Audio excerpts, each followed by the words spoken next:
City কর্পোরেশনের বাংলাদেশের সর্বোচ্চ আদালত মহামান্য আপিল বিভাগের যে রায়, সেই রায় এর পরিপ্রেক্ষিতে বর্তমানে ঢাকা দক্ষিণ সিটি কর্পোরেশনের বৈধ নির্বাচিত মেয়র হিসেবে আমাকে ঘোষণা করা হয়েছে। কিন্তু বর্তমান সরকার এখন পর্যন্ত আমার শপথ গ্রহণের বিষয়ে কোনো সিদ্ধান্তে পৌঁছাতে পারে নাই, যার কারণে আমরা পরবর্তীতে গতকাল থেকে আমাদের ঢাকা দক্ষিণ সিটি কর্পোরেশন নগর ভবনে অবস্থান কর্মসূচি বিরতিহীনভাবে ঘোষণা করেছি। সেই তারই অংশ হিসেবে আজকে ঢাকা দক্ষিণ সিটির সর্বস্তরের জনগণ নগর ভবনে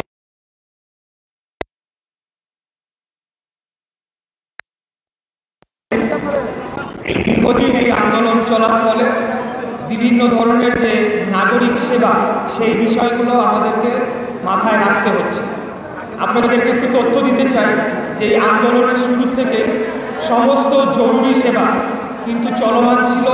এবং সেটা আমাদের সিদ্ধান্তে আমরা নিশ্চিত করেছি যে সকল ধরনের জরুরি সেবাগুলো রয়েছে সেগুলো যাতে চলমান থাকে, অর্থাৎ আমাদের আন্দোলনের কারণে যাতে জনগণের দুর্ভোগ তো হচ্ছে কিন্তু সেটি যাতে চরম আকারে না পৌঁছায়। আপনারা সকলেই জানেন যে কিছুদিন যাবৎ ডেঙ্গুর প্রাদুর্ভাব দেখা দিচ্ছে, যার কারণে আগামী দিনগুলা দেখার জন্য মশক নিয়ন্ত্রণ যে কর্মসূচি রয়েছে নগর ভবনের, সেটিকে বেগবান করার জন্য এবং সেটি যাতে চলমান থাকে সেটি নিশ্চিত করার জন্য আমরা যে বিভিন্ন দপ্তরের যারা কর্মচারীরা রয়েছে তাদের সাথে আমরা বৈঠক করছি। আজকে আমরা ওয়ার্ডের কনজারভেন্সি ইন্সপেক্টর অর্থাৎ পরিচ্ছন্ন পরিদর্শক যারা রয়েছেন তারা দীর্ঘদিন যাবৎ আমার সাথে দেখা করতে চাচ্ছিলেন। তো আজকে আমরা তাদের সাথে বসেছি, তাদেরকে আমরা উৎসাহ উদ্দীপনা দিয়েছি এবং তাদেরকে আমরা নিশ্চিত করেছি যে তাদের ভবিষ্যতে তাদের যে বিভিন্ন সমস্যাগুলো আমরা দেখব এবং তাদেরকে আমরা ধন্যবাদ চলাকালীন সময় এবং বিশেষ করে কোরবানি ঈদের সময় তারা যে নিরলস পরিশ্রম করে ঢাকা শহরকে পরিষ্কার পরিচ্ছন্ন করেছে এবং মাঠে তারা কাজ করেছে, সেটার জন্য তাদেরকে ধন্যবাদ জানিয়েছি। এর পাশাপাশি তাদেরকে আমাদের পক্ষ থেকে আহ্বান জানিয়েছি যে ডেঙ্গুর নিয়ন্ত্রণ করার জন্য যাতে আমরা নগরীকে পরিষ্কার পরিচ্ছন্ন আরও বেশি রাখতে পারি এবং কোথাও যাতে ডেঙ্গুর প্রজনন স্থল হয়ে না ওঠে সেটা নিশ্চিত করার জন্যে যারা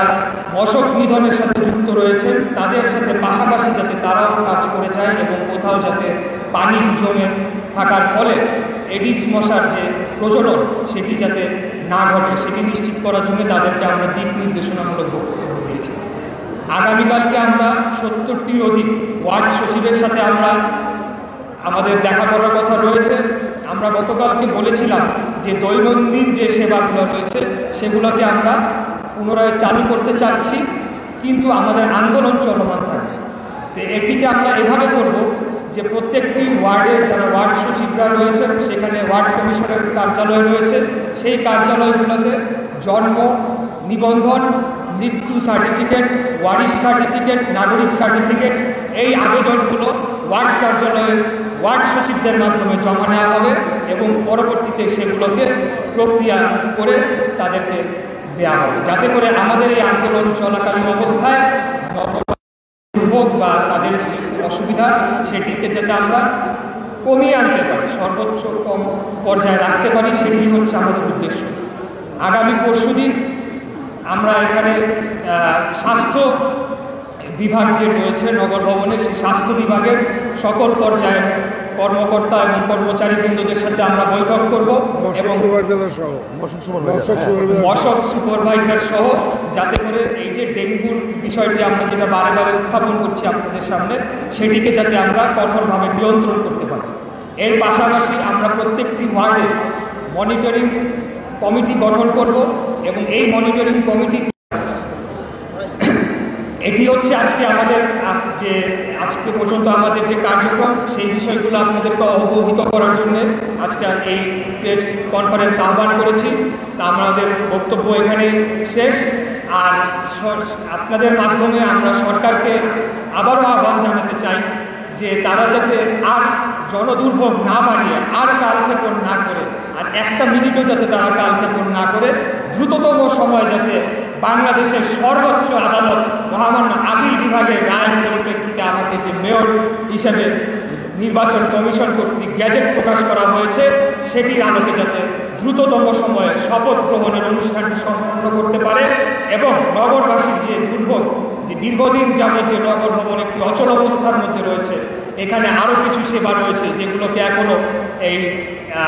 জনগণের স্বতঃস্ফূর্ত আন্দোলনের কারণে এখনও চালু করা সম্ভব হচ্ছে না, সেটি যাতে দ্রুততম সময়ে আমরা চালু করতে পারি এবং এই অচল অবস্থা কেটে যায়, এটি আমরা সরকারের প্রতি আবারও আহ্বান জানাচ্ছি। আমরা বারে বারে বলেছি যে আমাদের এই আন্দোলনটি শান্তিপূর্ণ অবস্থার আন্দোলন এবং এখানে ঢাকার যারা ভোটাররা রয়েছেন তারা স্বতঃস্ফূর্তভাবে, সম্পূর্ণ স্বতঃস্ফূর্তভাবে প্রতিদিন এখানে আসছে এবং তাদের দাবিটি জানাচ্ছে। অতএব সরকারের উচিত হবে তারা যদি তাদের নিরপেক্ষতাটা বজায় রাখতে চায়, তারা যদি মনে করে যে বর্তমান উপদেষ্টা পরিষদ যদি মনে করে যে আগামী জাতীয় নির্বাচনের সময় তারা দায়িত্ব পালন করতে পারবে এবং সেটি যাতে জনগণকে তারা বিশ্বাস করাতে চায়, তাহলে আমি তাদেরকে অনুরোধ জানাবো তারা যাতে দ্রুততম সময় এই শপথ গ্রহণের যে অনুষ্ঠান সেটিকে বাস্তবায়ন করে। আর অন্যথায় কিন্তু এই আন্দোলনটা আমরা চালিয়ে যাব, আমি চালিয়ে যাব বললে ভুল হবে। সর্বস্তরের জনগণ তারা প্রতিদিন আমার সাথে যোগাযোগ করছে এবং তারা স্বতঃস্ফূর্তভাবে এই আন্দোলনে যোগদান করছে।